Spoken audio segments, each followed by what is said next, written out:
Snapchat, my email, custom ASMR, all that good stuff. Got a self-promo to plug. So yeah, let's go. So, if you've been an active, not even active, if you've just been on social media, there's definitely a chance that you have heard of this beef, but I'm a hip-hop head myself. I love this stuff, so, but maybe you're not, and you wanna be in the know. I got you. I got done writing the script. I'm gonna read off it because there's no way I can memorize this. So I'm gonna break down the whole timeline from the very beginning until what we have right now, which is it is currently May 9th. So yeah, let's get right into this.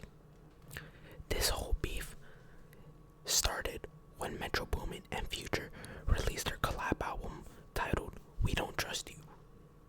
This project released on March 22nd, 2024, and it started a hip-hop civil war.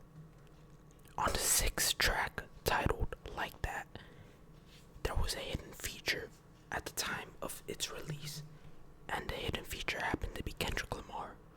On this song, during his verse, he directly takes shots and calls out both Drake and J. Cole, as they are known in hip-hop as the Big Three.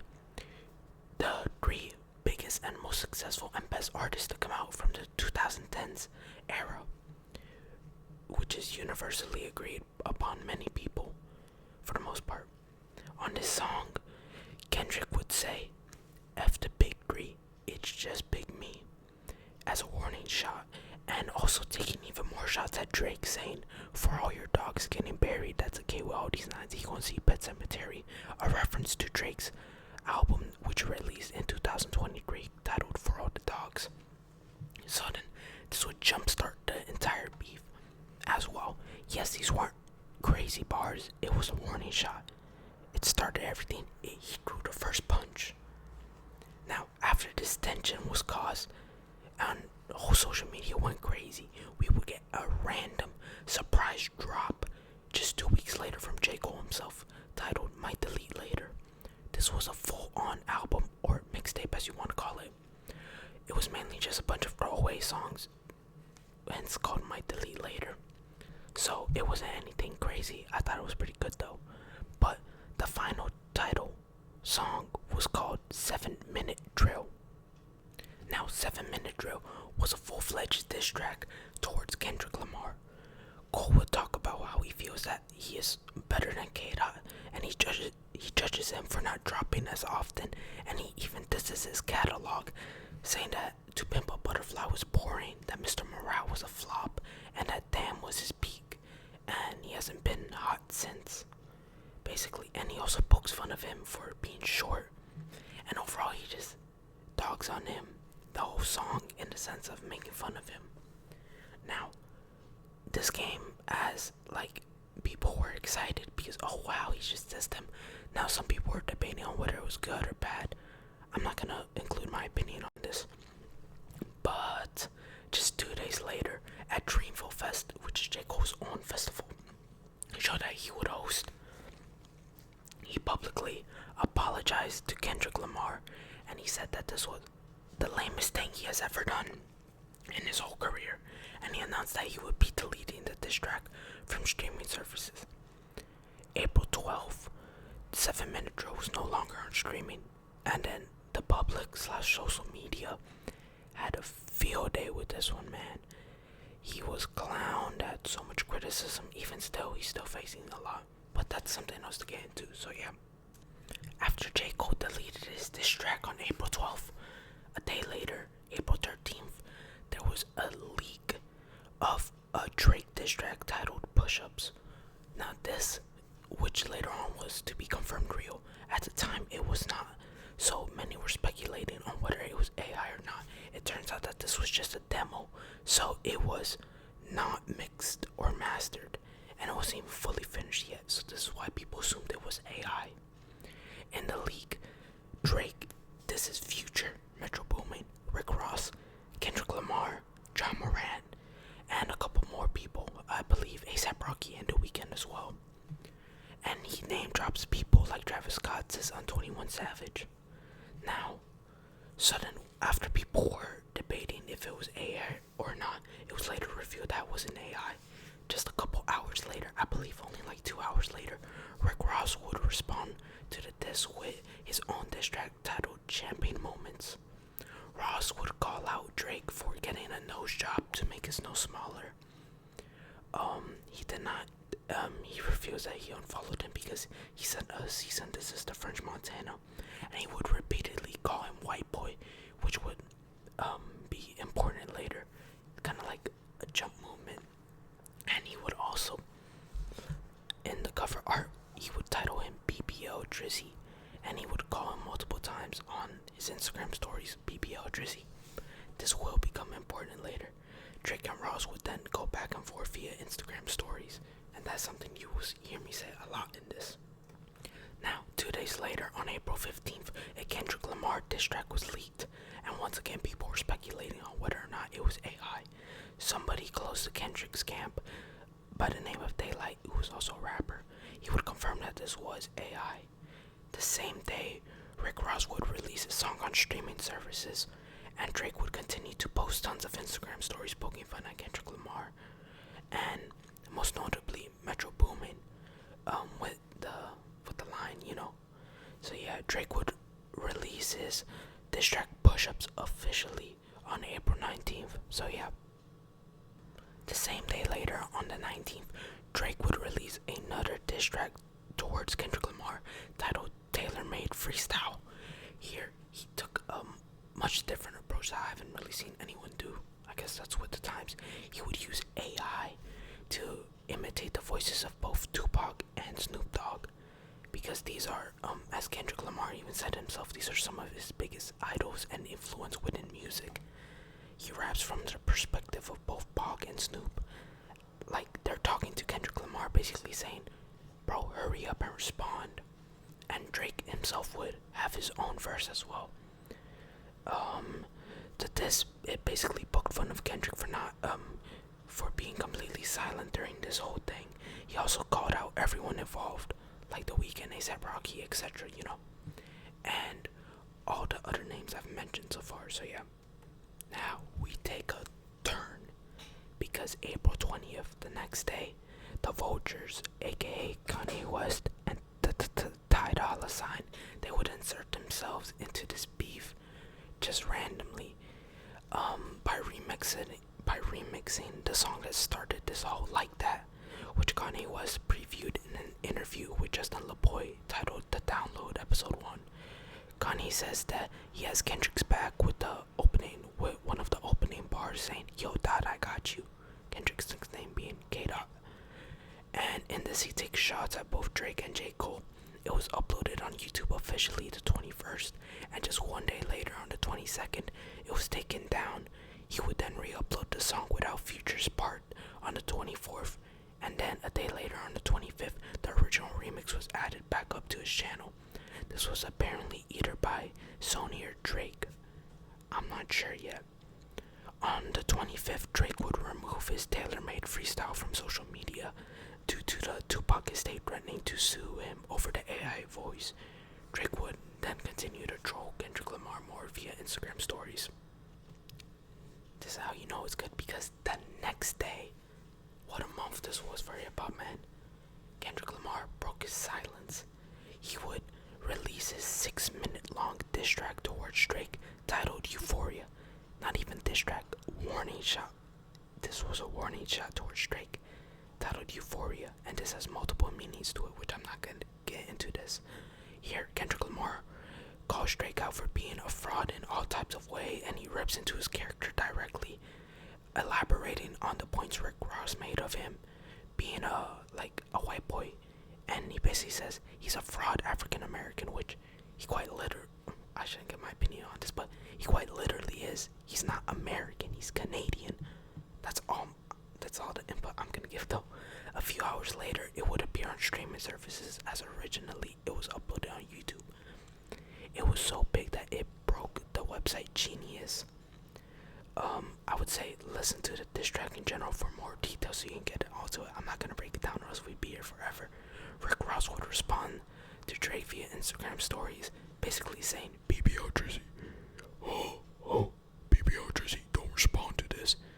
And he basically said, like, bro, don't make it the 8-minute diss, or else you'll get washed. And foreshadow. Drake would respond with more Instagram stories mocking Kendrick Lamar, and he would specifically mock a segment in the diss track with a movie scene.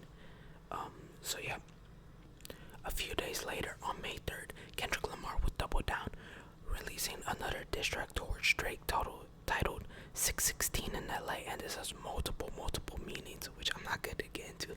He takes shots at Drake's character once again, and he claims that he has moles, snitches, or whatever you want to call them, backstabbers, in his own OVO camp, basically his whole brand, label, etc. Drake would once again troll via multiple Instagram stories. Now, EST time, so this released for me at around 10 a.m. in the morning. Later on, throughout the day, Drake would tease something by posting caution tape and a red button, which was the infamous red button Drake was saying that he would press. Hours later, at around 11 p.m. the same day, he would respond with both a 7-minute long song / diss track titled Family Matters and a video as well. In the video, Drake gets the iconic Good Kid, Mad City fan from the deluxe cover. He took it all the way to Canada, towed it, and then he destroys it. There are great beat switches on this, and each segment is a new part, which I'm not going to get into because we would be here forever. So yeah, Drake takes shots here at everyone within the second half, but his main focus is Kendrick Lamar. He accuses him of beating his wife using ghostwriters, and that one of his, I'm pretty sure this is called infidelity, but I'll be very specific. He accuses one of his children isn't his and is actually his business partner, Dave Freeze. He would also release a parody song of the interlude titled Buried Alive, which Kendrick Lamar is on the Take Care album. Drake basically just mocks his voice, as a little like, you suck. I remember this day, and I'm so happy I was awake for it, because less than an hour later, Kendrick Lamar would release a 6-minute long diss track titled Meet the Grams on YouTube. This has 4 verses. Kendrick Lamar raps to different people in each verse. The first verse he raps towards, or no, not even raps, he speaks to Adonis, aka Drake's son. The next one is Drake's mother and father. The third one is a unknown child, and lastly, the 4th verse is Drake himself. Kendrick goes at Drake for being a gambler, alcoholic, and overall just a Texas character in like every single aspect.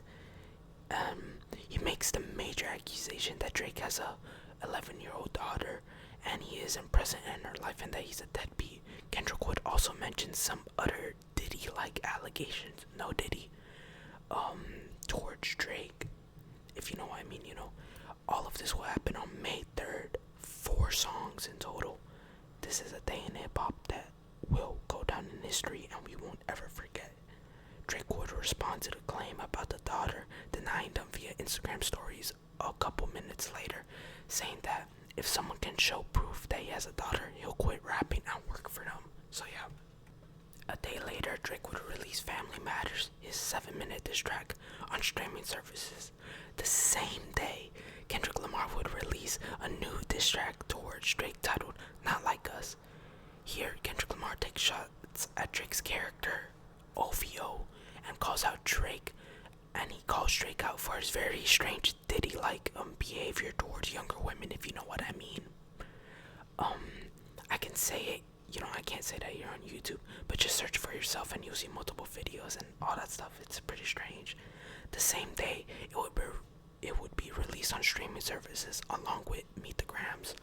Now, what's interesting about this one is because I'm gonna give my opinion on here. Meet the Grams is a top 10 diss track of all time, but as a song, personally, I'm never gonna listen to it again. It's like 6 minutes long. The beat isn't really interesting. Well, it's a good beat, but it's something I wouldn't listen to. And a lot of people are saying this. But Not Like Us, he gets DJ Mustard on here, and just listen to it for yourself. It's a club banger. It's the type of song you can turn off your head, turn off your mind, and just hear, pop your head to. So yeah, Now, the next day, on May 5th, Metro Boomin would make a series of tweets just attacking Drake and poking fun of his character in general. He would then release a title titled what I said earlier about what Rick Ross said, a beat titled BBL Drizzy. And he said whoever has the best verse would get the beat for free and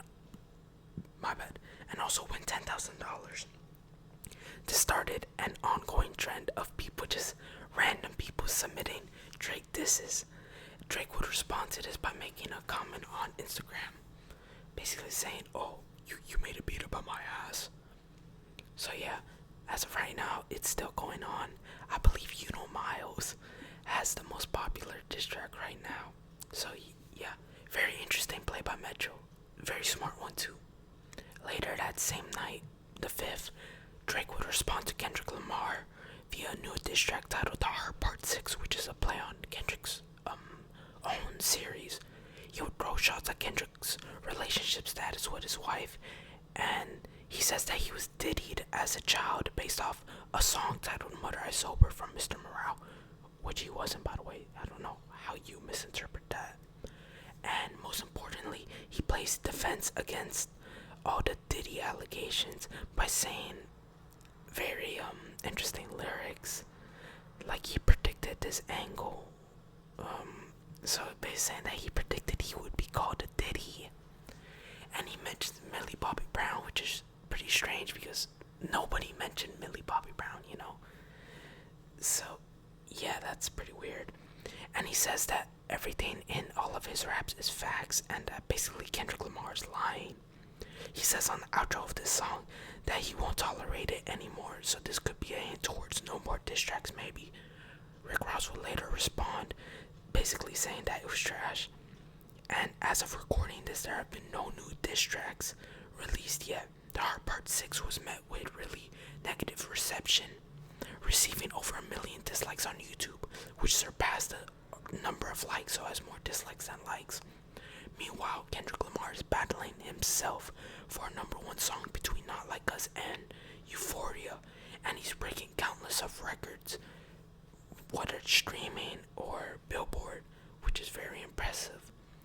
So, yeah, that's basically the whole beef drama, whatever you want to call it, summarized up. I hope you enjoyed this video. Maybe I hope you learned it, so now you can be included. Or if you watch it for ASMR, I hope you fell asleep. So yeah, thank you so much for watching. Like, comment, subscribe, share the video, turn on post notifications. Check the description for my Instagram, my music, my Cashapp, my email, my TikTok, custom ASMR. And if you want to be an ASMR with subscribers for 10,000 special, submit it down below. Instructions are there. See you guys later. I appreciate all the support. Peace.